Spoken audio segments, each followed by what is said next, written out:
Hello guys, আসসালামু আলাইকুম। কেমন আছেন আপনারা? আশা করি সবাই অনেক অনেক ভালো আছেন। আলহামদুলিল্লাহ, আমিও ভালো আছি। চলে আসলাম নতুন আরেকটা ভিডিও নিয়ে। এখনও ঢাকা শহরে রাইড শেয়ার সেই আগের মতো শুরু হয়নি, কারণ ঈদের ছুটি এখনও শেষ হয় নাই। মানুষজন কেবল ঢাকা ফিরতেছে। আগে যেমন ধরেন মানে অ্যাপ ওপেন করলেই আপনার রিকোয়েস্ট চলে আসতো, কিন্তু এখন আর ওইরকম না। আজকেও তো সেই 11টার দিকে ওপেন করছি, রিকোয়েস্ট পাইছি সেই 12টার দিকে। আজকে আবার আমার সন্ধ্যাবেলা একটা দাওয়াতও আছে। সো চলেন আর বক বক না করে ভিডিওটা বিসমিল্লা করি। আজ জুন মাসের 19 তারিখ, রোজ বুধবার, ঈদের তৃতীয় দিন। সময় এখন দুপুর 12টা। আমি প্রথম রিকোয়েস্ট ধরছিলাম ইনড্রাইভ অ্যাপে, কারণ পাঠাওতে সারাদিন কোনো রিকোয়েস্ট পাই নাই। যে ভাই রিকোয়েস্ট দিছিল সে অফার করছিল 119 টাকা ভাড়া। আমি তারা 131 টাকা অফার করি, সে রাজি হয়। কিন্তু পথে যখন আমি তারে পিক করতে যাইতেছি, মানে নবাবপুর যাওয়ার সাথে সাথে ধুমায়া বৃষ্টি শুরু হয়ে যায়। আমি গাড়ি সাইড করি, সাইডে করে ওই ভাইয়ের ফোন দিলাম যে ভাই আপনি কি যাবেন? ওই ভাই বলতেছে হ্যাঁ ভাই যাবো, আমার কোনো সমস্যা নাই। পরে আমি ভিজতে ভিজতেই গেলাম তারে পিক করতে, এবং তারে যে বললাম আমার কাছে রেনকোট আছে, আপনি কি পরবেন কিনা? উনি বললো হ্যাঁ ভাই পরবো। আর আমি তো উপরে যে উইন্ড ব্রেকার আছে এটা পরা আছি। সো আমি যে প্যান্ট আছে ওইটা পরে নিলাম রেনকোটের, আর তারে যে জামাটা আছে রেনকোটের ওটা দিয়ে দিলাম। আমরা দুইজন পইরা তারপরে রওনা দিলাম। এই ভাইয়েরা নিয়ে যাইতে আমার প্রায় আধা ঘন্টা লেগে গেছে। যদিও রাস্তাঘাট পুরো ফাঁকাই ছিল, কিন্তু যত ওই যে কোরবানির বজ্রগুলো আছে মানে ময়লা সব রাস্তার মাঝখানে চলে আসছে বৃষ্টির কারণে। আর তো বুঝেনি ভাই, এগুলোর মাঝখানে যদি হঠাৎ করে মানে হার্ড ব্রেক করা লাগে তাইলে পরে তো মানে পড়ে যাওয়ার সম্ভাবনা আছে। তাই একটু আস্তে আস্তেই চালাইছিলাম। ওই ভাইয়াকে খিলগাঁও বশিরউদ্দিন মসজিদের সামনে নামায় দিলাম। পুরো রাস্তায় বৃষ্টিতে ভিজতে ভিজতে গেছিলাম আমরা দুইজন। ওনার কাছে আবার 500 টাকার নোট। তার কাছ থেকে ভাড়া নিয়ে আমি রওনা দিয়ে দিলাম আরেকটা ট্রিপের খোঁজে। মানে সময়টাই যে এমন যে দুপুর 12:30, আবার ঈদের ছুটি ছুটি ভাব, মানে কোনো ট্রিপই পাইতেছিলাম না। আর যতই রেনকোট থাকুক না কেন, মানে বৃষ্টি পড়লে যাত্রীরা রিকোয়েস্ট দিতেও চায় না মোটর সাইকেলে, মানে পাঠাও উবারে তেমন রিকোয়েস্ট পাওয়া যায় না। যদিও দুই একটা দেখতেছিলাম ইন ড্রাইভে, কিন্তু ওগুলো অনেক দূরে দূরে ছিল, ওগুলো রিসিভ করা সম্ভব না। শেষমেশ কী করবো আর, বৃষ্টির মধ্যেই আমি খিলগার এদিক থেকে ওদিকে ঘুরতেছিলাম রিকোয়েস্টের জন্য। আর আরেকটা কথা ভাই, যারা মানে চশমা পরে তারা যখন পুরা বৃষ্টির মধ্যে হেলমেট বন্ধ করে বাইকটা চালায়, তখন নিঃশ্বাসে হেলমেটের যে গ্লাস আছে ওটা গোলা হয়ে যায়। আবার যখন গ্লাসটা আমরা খুলি, তখন যে চশমার গ্লাসে বৃষ্টির ফোঁটা ফোঁটা পইরা আবার দেখতে সমস্যা হয়। মানে সব দিকেই সমস্যা। চশমা পইরা বাইক চালানো আসলেই মানে অনেক প্যারা। আর আমি তো জানি যে উইন্ড ব্রেকার যদি পরা থাকে তাহলে কোনো বৃষ্টি বা অন্য কোনো পানি টানি ভিতরে ঢুকে না। এই জন্য আমি মানে গায়ে পড়ছি এই সুজুকির উইন্ড ব্রেকার, আর নিচে ওই যে রেনকোটের প্যান্টটা পরা ছিলাম। কিন্তু কোনো লাভই হলো না। উইন্ড ব্রেকারের ভিতরে পুরা যে জামা পরছিলাম ওইটা পুরাটা ভিজেই গেছে একবারে। মানে উইন্ড ব্রেকার দিয়ে পানি আটকানো যায় না, এটা আজকে বুঝতে পারলাম আমি। বৃষ্টির মধ্যে ঘুরতে ঘুরতে পরে আমি একটা জায়গায় যেয়ে দাঁড়াইলাম। আর বৃষ্টির মধ্যে তো চা খাইতে তো অনেক মজা, এটা তো আপনারা জানেনই। চা খাইতেছিলাম, তখন মোবাইল টিপতেছিলাম এবং দেখতেছিলাম যে কোনো রিকোয়েস্ট আসে নাকি। আর পাঠাও ভাই আমি ওপেন করাই বন্ধ করে দিচ্ছি, যদিও অনলাইনে রাইখা দিছি, বাই চান্স যদি কোনো রিকোয়েস্ট ঢুকে যায়। ইন ড্রাইভে দেখলাম অনেকগুলো রিকোয়েস্ট আছে। প্রথমে একটা রিকোয়েস্ট, ওইটা একদম কাছে আমার 1 কিলোমিটার দূরে। ওইটা রিকোয়েস্ট ছিল সাভার। যে সাভার যাবে সে ভাড়া দেখাইছে 380 টাকা। আমি তারে 480 টাকা অফার করলাম, সে রাজি হইল না। তারপরে 450 টাকা অফার করলাম, তাও রাজি হইল না। শেষমেশ 437 টাকা অফার করছি, তারপর রাজি হইল। তারপর আমি তারে পিক করতে গেলাম। সে আমার ফোনে বলতেছে ওনার দেরি হয়ে যাচ্ছে, উনি আগেই রাস্তা থেকে বেরোয় অনেকখানি সামনে চলে আসছে। আমি বললাম সমস্যা নাই। তারপর তারে হেলমেট টেলমেট পরাইলাম, এবং তার ডেস্টিনেশন ছিল যে চাপওয়ালা রেস্টুরেন্ট আছে ওমর সানি যে নায়ক, ওই রেস্টুরেন্টে উনি যাবে। এখন ওই রেস্টুরেন্ট হলো সাবার যে দীপজল ভাইয়ের যে মার্কেট আছে ওই মার্কেটের পরেই।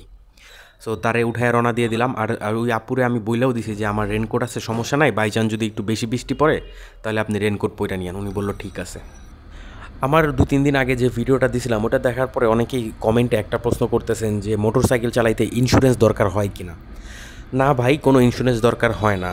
5-6 বছর আগে দরকার হইতো, মানে আমি যখন লাস্ট মোটর সাইকেল চালাইছি তখন 250 টাকা করে ইন্স্যুরেন্স করতাম। এবং ইন্স্যুরেন্স যে কোম্পানিটা আছে ওনারা একটা সুন্দর মানে ব্যাগ দিত প্লাস্টিকের ইন্স্যুরেন্সের, ওইটার ভিতরেই বাইকের কাগজপত্র রাখতাম। মানে ওই ব্যাগটাই আমার ভালো লাগতো, মানে ব্যাগটাই কাজে দিত ইন্স্যুরেন্সের। আর যে ইন্স্যুরেন্সের কাগজটা আছে ওইটা কোনো কাজেই দিত না। সো এখন আর কোনো দরকার পড়ে না ওই সব আকামের ইন্স্যুরেন্সের। আমরা যখন ব্যাংক টাউন ক্রস করি সাভার, তখন ভালোই বৃষ্টি শুরু হয়ে যায়। আর ব্যাংক টাউন থেকে চাপলার দূরত্ব হইল প্রায় 5 মিনিটের মতো। তারে আমি দ্রুত টাইনা নামায় দিছি চাপলার সামনে। আর ওনারে পিক করছিলাম আমি 1:30 বাজে, আর তারে ড্রপ করছি ঠিক 2:30 বাজার 5 মিনিট আগে। সো ওইখান থেকে আমি ভাড়া নিলাম 438 টাকা। ওইখান থেকে ভাড়া নিয়ে আমি চলে গেলাম পাকিজার মোড়ে, এবং ওইখানে একটু বৃষ্টি পড়তেছিল। পরে আমি ভাবলাম যে এখানে দুপুরের খাবার টাবার সাইরে নেই। পরে ঘন্টাখানেক ওয়েট করলাম, খাওয়া দাওয়া করলাম। এরপর প্রায় 4টার দিকে আমি পাঠাও অ্যাপে একটা রিকোয়েস্ট পাইছি। ভাড়া দেখাইতেছিল 385 টাকা, গন্তব্য ছিল মিরপুর 12। এখন আমি সেই কাস্টমারের যে বললাম যে আমি রাইডটা স্টার্ট দিব না, আমি আপনার এমনিই নিয়ে যাব, কারণ মানে কমিশন তো অনেক কাইটা নিবে। আর উনারে নামায় দিয়ে আমার প্ল্যান আছে ওইখান থেকে ডাইরেক্ট চলে যাব আমার যে দাওয়াত আছে ওইখানে। পরে তারা পিক করলাম, রওনা দিয়ে দিলাম মিরপুর। এখন মিরপুর তো গাবতলী দিয়েও যাওয়া যায়, আমি আর গাবতলী দিয়ে যাই নাই। সেই বিরুলিয়া ব্রিজ পার হয়ে পঞ্চবটি হয়ে দেন উত্তরা যে মেট্রো রেল স্টেশন আছে ওটার নিচ দিয়ে মিরপুর ডিওএইচের সামনে দিয়ে চলে গেছি মিরপুর 12-তে। মিরপুরে পৌঁছানোর পর ভাড়া সে আমার 400 টাকা দিছিল। ওইখান থেকে ভাড়া নেওয়ার পর আমি চিন্তা করলাম যে কি করব, আমার হাতে 1 ঘন্টার সময় আছে। এখন 1 ঘন্টা যদি রাইড শেয়ার করতে যাই, কোন দেশে না কোন দেশে নিয়ে যাব, নাকি 1 ঘন্টায় ওয়েট করতে হবে আল্লাহই জানে। এরপরে আমি আর কোনো দেরি করি নাই, কারণ এরপর কি ট্রিপ পাবো কি পাবো না, না কতক্ষণ ওয়েট করতে হবে এগুলোর কোনো নিশ্চয়তা নাই। এই জন্য চলে গেছিলাম আমি আর মানে দাওয়াতে, যে দাওয়াতটা ছিল ওইখানে চলে যাই। আর কেনই বা আবার ওয়েট করব বলেন, এই 2-3 দিন ধরে, ঈদের 3টা দিন একদম মানে লস প্রজেক্ট। মানে খাজনার চেয়ে বাজনা বেশি, ঘুরতেছি বেশি, তেল বেশি খরচ হইতেছে, কিন্তু ট্রিপ কম মারতেছি। যেটা ট্রিপ পাইতেছি ওইটা খুব কম সময় নামায় দিতেছি, এটা সত্যি। কিন্তু ওই নামানোর পরে আর পরে ট্রিপ পাইতে একদম জান বাইরে হয়ে যাইতেছে। আপনারা যারা এই 3-4 দিন মানে বাসায় আছেন তারাই মানে ভালো কাজ করছেন, মানে বাসায় থাইকাই বুদ্ধিমানের কাজ করছেন, শুধু শুধু মানে জীবনটা তেজপাতা। চলেন তাহলে চলে আসি হিসেবে। আর হিসেব আর কী করুম, ভাবছিলাম এই ঈদের 3 দিনে 5,000 টাকা কামামো, কিন্তু ভাই পুরাই মন খারাপ, মানে আমার মন একটুও ভরে নাই ভাই এই ইনকামে। আজকে 3 ট্রিপে আমার ইনকাম হয়েছে মাত্র 970 টাকা। আচ্ছা, ভিডিওটা শেষ করার আগে আপনাদের কাছ থেকে একটা কিছু মতামত নেওয়ার ইচ্ছা ছিল। মানে একটা বাইক যেটা কিনা আমার একটু ভাল লাগছে, এখন আপনাদেরও একটু মতামত দরকার যে বাইকটা কেমন, বা কিনলে কেমন হবে, বা নিলে ভালো হবে কি না। আমি স্ক্রিনে বাইকটার ছবি দিয়ে দিচ্ছি, আপনারা একটু দেখে কমেন্টে আমাকে অবশ্যই জানাবেন। বাইকটা এখনও বাংলাদেশে আসে নাই, মানে সামনে মাস থেকে আর কি প্রি বুকিং শুরু হবে। আমি ভাবতেছি আমার এটা সেল করে দিয়ে ওইটা নিতে। যেহেতু বাইকটা 125 সিসি, সো আমার মনে হয় যে রাইড শেয়ারের জন্য এটা খারাপ হবে না। তাও ভাই আপনাদের মতামতের তো আমি অনেক গুরুত্ব দিই, আমাকে একটু জানায়েন। সো গাইস, আজকে এখানেই বিদায় নিব। ইনশাল্লাহ কালকে দেখা হবে নতুন আরেকটা ভিডিওতে।